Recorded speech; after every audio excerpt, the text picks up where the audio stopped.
जय श्री राम, जय बालाजी महाराज भक्तों। मैं बालाजी का छोटा सा सेवक, बालाजी के यूट्यूब चैनल जिसका नाम बालाजी की कृपा है, जो खुद बालाजी ही चला रहे हैं, उसमें आपका स्वागत करता हूँ। भक्ति और भक्ति से क्या हो सकता है ये बताता हूँ आपको मैं आज। उससे पहले दो तीन पॉइंट्स। आपको लगता है कि मेरा तो ये काम नहीं हो रहा, मेरा ये काम नहीं हो रहा, मेरी ये समस्या का समाधान नहीं हो रहा, मेरी ये समस्या का समाधान नहीं हो रहा, मेरी जॉब नहीं लग रही, मेरी मनचाही शादी नहीं हो रही, मेरे घर पे संकट है वो भाग नहीं रहा, मेरे शरीर में बीमारी है, टोना टोटका है वो निकल नहीं रही, या बीमारी है वो हट नहीं रही, मेरे घर में कलेश रहता है, लड़ाई झगड़ा रहता है। ये समस्याओं से आप और आप जैसे बहुत सारे परिवार जूझ रहे हैं। तब जाके आप बालाजी की शरण में आते हैं, भक्ति तब दिखाते हैं। अगर हम पहले से ही भक्ति कर रहे होते तो इस मोड़ पे खड़े ही नहीं होते आके, इस दौराहे पे खड़े ही नहीं होते आके।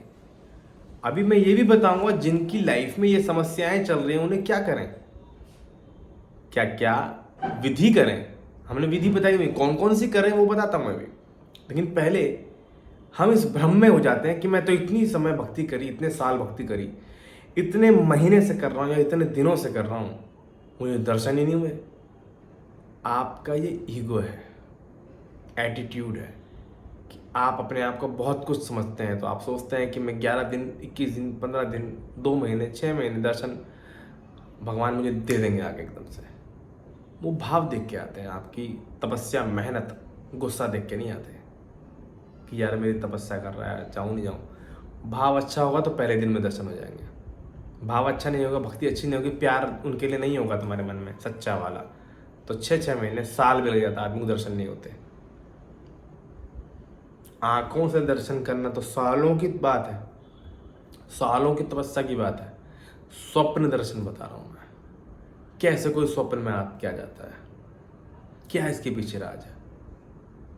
जब आप सोए हुए होते हैं तो 8वें आयाम से एक आयाम पीछे 7वें आयाम में आ जाते हैं। उस 7वें आयाम में आपको आपकी जो सूक्ष्म शरीर है, सूक्ष्म शरीर, छोटा शरीर, या फिर मैं कहूँ कि तुम्हारी आत्मा बोलूँ, सूक्ष्म शरीर या फिर आत्मा बोल दूँ, कुछ भी बोल लूँ, वो एक ऐसे आयाम में आ जाता है कि आप किसी भी देवी देवता को देख सकते हैं, मिल सकते हैं, या कोई तुमसे मिलने आए तो वो तुमसे मिल सकता है। कोई प्रेत आए तो वो मिल सकता है, तुम मिल सकते हो। प्रेत तुम्हें चोट पहुंचा सकता है, आपको बहुत कुछ दिख सकता है, आप किसी के पास पहुंच सकते हो, किसी के पास आ सकते हो, किसी बहुत सी चीज़ें आपको स्वप्न में पहले दिख सकती हैं, क्योंकि हम 7वें आयाम में होते हैं। तो भक्ति ऐसी करो कि वो आयाम तुम्हारा इतना मजबूत हो जाए कि उस आयाम में तुम्हें बहुत कुछ चीज़ें दिखनी शुरू हो जाए। 8वें आयाम में, यानी कि जागृत, अभी मैं जगा हुआ हूँ, ये 8वां आयाम है, इसमें मुझे बहुत कुछ दिख रहा है, तो मतलब मेरी भक्ति का लेवल ऐसा है बहुत अच्छा। मतलब अपना नहीं कह रहा मैं, एग्जाम्पल दे रहा हूँ। फॉर एग्जाम्पल, उतनी भक्ति हम कर पाते हैं क्या? नहीं। तो हम फिर भी उम्मीद करते हैं मेरे को ये काम नहीं हुआ, मेरे को दर्शन नहीं हुआ, मेरे को भैया स्वप्न में अगर दर्शन हो रहे तो समझ लो भगवान खुश है। आपका शरीर मलिन है, मलिनताएं खत्म शरीर से नहीं हुई हैं, इसीलिए तुम्हें दर्शन आंखों से नहीं हुए। जब शरीर छोड़ के आपका सूक्ष्म शरीर बाहर आया तब आपको दर्शन हुए प्रभु के। वो मिले, आपसे आशीर्वाद दिया, कुछ मंत्र बताए, आप शरीर में गए, भूल गए। क्यों? मलिन शरीर है, मलिनता में जाके गंध खत्म। जहां पे गंदगी होगी वहां पे ज्ञान नहीं होगा। जो बच्चा गंदे कामों में पड़ा होगा उसे बुद्धि नहीं आएगी, पढ़ाई नहीं हो सकती उसके हाथ से। और जो गंदे काम नहीं होगा, करता होगा, मलिन नहीं होगा, उसे बहुत कुछ याद रहेगा। जो जिसका शरीर मलिन नहीं होगा, जो जप और तप के द्वारा मलिनता बहुत कम कर लेगा, खत्म तो कर नहीं सकता कोई आज के ज़माने में, कली युग है, कली युग, तो मलिनता खत्म नहीं होगी। जो कम कर लेगा तो उसको स्वप्न में बताए हुए मंत्र भी याद रहते हैं, कि मुझे स्वप्न में ये बताया था, जगने के बाद भी याद है मुझे। भक्ति ऐसी बढ़ाओ, आपको प्रेत अटैक कर रहा है, अभी नहीं दिखेगा आपको। अगर आपको प्रेत जागे हुए में अटैक कर रहा है, बहुत शक्तिशाली भेजा हुआ किसी ने, बहुत शक्तिशाली तरीके से भेजा हुआ है। कमरे में डर लग रहा है, बहुत फैल चुका है आपके आसपास, वो उसका ही प्रभाव है चारों तरफ। स्वप्न में दिख रहा है तो मतलब कमजोर है, या यूं कह लो कि उतना प्रभावशाली, उतना ज़्यादा शक्तिशाली, या उतना प्रभाव उसने आपके शरीर पे नहीं बना लिया है कि वो आपको ढेर कर दे। भक्ति से सब काम होते हैं, आपकी जॉब भी लगेगी। हनुमान पाठ विधि क्या है, हमने अपने चैनल पे बता रखी है हनुमान पाठ विधि। उसमें 11 हनुमान चालीसा, सुबह 11 हनुमान चालीसा, शाम को दीपक जला के देसी घी का या तिल के तेल का या चमेली के तेल का पाठ करें, और 108 बार ओम राम रामाय नमः ओम, ओम राम रामाय नमः ओम, ओम राम रामाय नमः ओम का जाप करें। मंगलवार शनिवार हनुमान जी के मंदिर जाएं। अंडा मांस मछली दारू बियर का परहेज करें। लहसुन प्याज का मंगलवार शनिवार परहेज करना ही है, बल्कि मेरा कहना तो ये है अंडा मांस मछली लहसुन प्याज दारू बियर बंद ही कर दें, और मंगलवार शनिवार हनुमान जी से आकर विनती करें। ये है पाठ विधि, हनुमान जी का पाठ कर रहे हैं आप। किसी भी बहन बेटी की तरफ गंदी नजर से ना देखना है, और देखें आपका काम धीरे धीरे अपने आप होंगे। काम ना बनना, जॉब की समस्या, शादी नहीं बन रही है, काम नहीं बन रहे, घर में लड़ाई झगड़े होते हैं, तुम्हें गुस्सा आता है, आसपास को प्रेत महसूस होता है, नज़र लग जाती है जल्दी, डिप्रेशन टेंशन रहती है, माइंड में बंधा बंधा रहता है, ये सब ठीक हो जाएगा हनुमान पाठ विधि से, जो मैंने अभी बताया। इसी चैनल पे वीडियो है, वो देख सकते हो आप। अच्छा, अब एक वीडियो हमने डाली हुई है हनुमान जाप विधि। वो क्या है? जाप विधि उनके लिए है जिनके शरीर में मलिनता है, टोना टोटका खिलाया हुआ है, शरीर में प्रेत है, शरीर में रोग है, बहुत ज़्यादा मरने के ख्याल आते हैं, मर जाऊं, ऐसा कर लूं, ऐसा कर लूं, काम नहीं बनते हैं, भक्ति करते समय भगवान की गंदे गंदे ख्याल आते हैं भगवान के बारे में, बाथरूम कर दूं, मूत दूं, थूक दूं उनके ऊपर, लात मार दूं मूर्ति को, ऐसे ख्याल आते हैं। वो करें जाप विधि। जाप विधि क्या है? एक माला सुबह, एक माला शाम को हनुमान जी का मंत्र जाप करना है। हमारे इस चैनल से कोई भी मंत्र लेके कर सकते हैं। हनुमान बीज मंत्र है, हनुमान महाबीज मंत्र है, हनुमंत शाबर मंत्र है, यति हनुमान शाबर मंत्र है, हनुमान ब्रह्मास्त्र मंत्र है, हनुमान जंजीरा मंत्र है, और भी हमने बहुत मंत्र दिए हुए हैं। उनमें से कोई एक मंत्र सुबह शाम करें, जाप करें, नियम परहेज बाकी सब सेम रहेंगे। मंगलवार शनिवार हनुमान जी के मंदिर जाना ही जाना, ये समस्याओं का समाधान होता चला जाएगा। संकट टोना टोटका, बीमारी सीमारी, टेंशन फैंसन, डर लगता है, मरने के ख्याल आते हैं, पीछे को खड़ा है ऐसा लगता है, वो सब खत्म होना शुरू हो जाएगा। यह है जाप विधि। इन्हीं से जल विधि कर सकते हैं आप। जाप कर रहे हैं, जाप करते करते जो जाप विधि करेंगे ना, ओम राम रामाय नमः ओम का जाप एक माला पहले और एक माला बाद में करेंगे, बीच में ये वाला मंत्र का जाप करेंगे जो भी आप चुनेंगे। ये जाप विधि हो गई।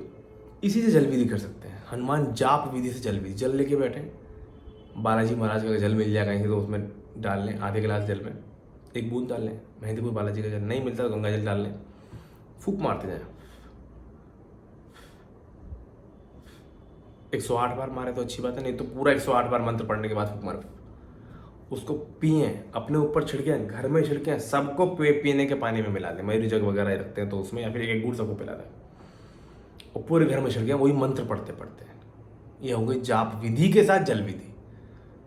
ये करते रहेंगे, घर में सुख शांति बनती रहेगी, सुख शांति बनी रहेगी, मन कंट्रोल में रहेगा, गुस्सा आना बंद, गुस्सा आना खत्म, टेंशन डिप्रेशन मरने के ख्याल आने खत्म, टोना टोटका कोई भूत प्रेत है उसकी एनर्जी खत्म होनी शुरू।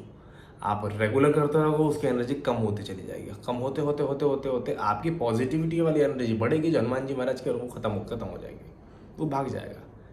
करके तो देखो, ये जाप विधि है। पाठ विधि से भी आप जल विधि कर सकते हैं। हनुमान चालीसा पढ़ी, जल में फूंक मारा, हनुमान चालीसा पढ़ी, जल में फूंक मारा, 11 सुबह 11 शाम जल घर में छिड़को, सुख शांति और ऐसी पॉजिटिविटी महसूस होनी शुरू हो जाएगी। कुछ दिनों में आपको लगेगा हाँ चैन है। लेकिन साइड इफेक्ट क्या है, आप करना शुरू करो, घर वाले सोचेंगे टोना टोन कर रहा है, क्या कर रहा है तू, फूंक मार रहा है, छिड़क रहा है। उनको बुरा लगेगा, उनको लगेगा ये तो कोई तंत्र कर रहा है। लेकिन हमने तंत्र वाली कोई चीज़ ही नहीं बताई, आपको पता है। हमने हनुमान चालीसा बताई आपको, हनुमान जी का मंत्र बताया है, बस वो पढ़ो। खुद ही जल में फूंक मारनी है आपको, खुद ही। मैंने यहाँ से कोई जल नहीं भेजा आपके पास कि मैंने टोना टोटका करके भेज दिया हो। आपको खुद ही जल बनाना है, खुद ही जल बनाइए और जल बना करके घर में छिड़किए और पीजिए, सबको पिलाइए, सबके दिमाग कंट्रोल में आएंगे। देखना आउट ऑफ कंट्रोल रहता है, ज़्यादा गुस्सा आता है, बात नहीं सुनता, वो सब धीरे धीरे धीरे धीरे सब लाइन पे आ जाएंगे। पितृबाधा का असर जिस पर है वो भी कम होता है जल विधि से। हनुमान जी महाराज से मंगलवार शनिवार जाके हनुमान जी मंदिर विनती करें, पितृ प्रेत और मलिन देवी देवताओं को बंधन मुक्त करके हमें बचाएं और उनको बंधन मुक्त करके उन्हें उनका उद्धार करें और हमें सुखी करें। ऐसी विनती करें, देखो कितने जल्दी आराम मिलता है, लाइफ में चेंजिंग आता है। जाप विधि और पाठ विधि, ये दोनों चीज़ मैंने इस चैनल में बताई है अभी। इससे तुम्हारे बहुत काम सुधरेंगे, भगवान की तरफ जाओगे, मन की शुद्धि होगी, पढ़ाई में मन लगेगा, दिमाग बंधा बंधा रहता है वो ठीक होगा, जॉब में भी सफलता मिलेगी, काम नहीं बन रहे उसमें सफलता मिलेगी, शादी बंधन वगैरह हुआ पड़ा है तो ये जाप करने से वो बंधन या तंत्र को किया वो कटता चला जाएगा और आपको एक नया रास्ता दिखता चला जाएगा। तो पाठ विधि और जाप विधि लोग भूलते जा रहे थे, वो उसके लिए मैंने ये वीडियो बनाया कि आपकी बहुत सी समस्याओं का समाधान कर सकता है। भक्ति से ही करना है, नहीं मैंने कहा करना शुरू कर दिया। भक्ति भाव मन में ला करके करो और फिर देखो तुम्हारी लाइफ में कैसे चेंज आता है। जो कहता है भगवान होते हैं नहीं होते, भैया जाप पाठ विधि करो, 21 दिन आपको मालूम चल जाएगा भगवान जी या हनुमान जी होते हैं कि नहीं होते हैं। तुमको खुद को पता चल जाएगा, मुझे तो छोड़ो, तुमको खुद को पता चल जाएगा। तो ये जो चीज़ें हैं आपको विवश कर देती हैं भक्ति करने में। जब आपको दर्शन होने लगते हैं हनुमान जी के, आपकी लालसा बढ़ जाती है, यार दर्शन हो गए बालाजी के, यार एक बार हो जाए, एक बार हो जाए। वो भव्य दर्शन ऐसे होते हैं, ऐसी पॉजिटिविटी तुम्हारी लाइफ में छोड़ जाते हैं, 4-5 दिन तक तुम्हें याद रहते हैं। वो सपना नहीं होता, वो अनुभव होते हैं। सपना अभी देखा शाम तक भूल जाते हैं, वो अनुभव जिंदगी भर याद रहते हैं, उन्हें अनुभव बोला जाता है। तो भक्ति करिए, भक्ति से सारी चीज़ें बदल जाती हैं। आपकी ग्रहों की समस्या का भी निदान होगा, पितरों की समस्या का भी निदान होगा। आप अपना जाप करके पितरों की शांति के लिए भी दे सकते हैं कि बजरंगबली महाराज मैं जो जाप कर रहा हूँ ये पितरों के लिए देता हूँ, उनको शांति मिल जाए, जल मिल जाए, इनकी मुक्ति हो जाए। जाप विधि पाठ विधि इस काम भी आती है, बस विनती करना आपको आना चाहिए। भगवान वही काम करेंगे जो आप करवाएंगे। भक्त के बस में है भगवान, ये बात सच है। आशा करता हूँ जाप विधि और पाठ विधि की जो मैंने डिटेल में आपको बताने की कोशिश की है, उनसे होता क्या है और क्या क्या काम कर सकते हैं वो आपको समझ में आ गया होगा। उसे करके देखें, अपनी लाइफ में ऐड करें जाप विधि और पाठ विधि। इस चैनल पर वीडियो है और अच्छे से उसको भी देख सकते हैं। जाप विधि की और पाठ विधि की मैंने डिटेल में वीडियो बनाई है। अभी तो मैं आप पे कुछ पॉइंट्स जो प्रॉब्लम्स के पॉइंट्स थे, कौन सी प्रॉब्लम्स को किस विधि से सॉल्व किया जाए, तो इन 2 विधियों को मैंने पुटअप किया है। ठीक है, ये कीजिए और हनुमान जी कृपा करेंगे। और नियम परहेज बहुत जरूरी है हनुमान जी की भक्ति में, मैं पहले ही बता दूँ आपको। जय श्री राम, जय हनुमान जी महाराज, जय श्री राम, जय बालाजी।